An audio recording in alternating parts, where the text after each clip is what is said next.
this video we're showing two methods to clean your cutting boards. Keeping your cutting board disinfected is very important to avoid cross-contamination. For the wooden board, we're going to be using half lemon and a little bit of salt. Bind it and scrub it all over the surface.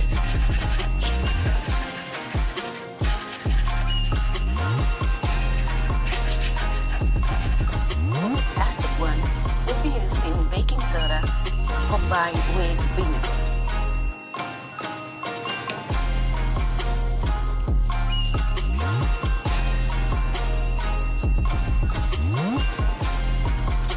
After letting it sit for a while, I'm gonna wash it.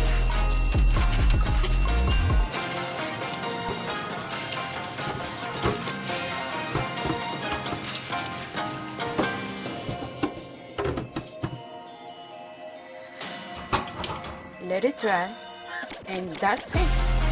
It's gonna be ready for the next use. More tips by subscribing to our channel.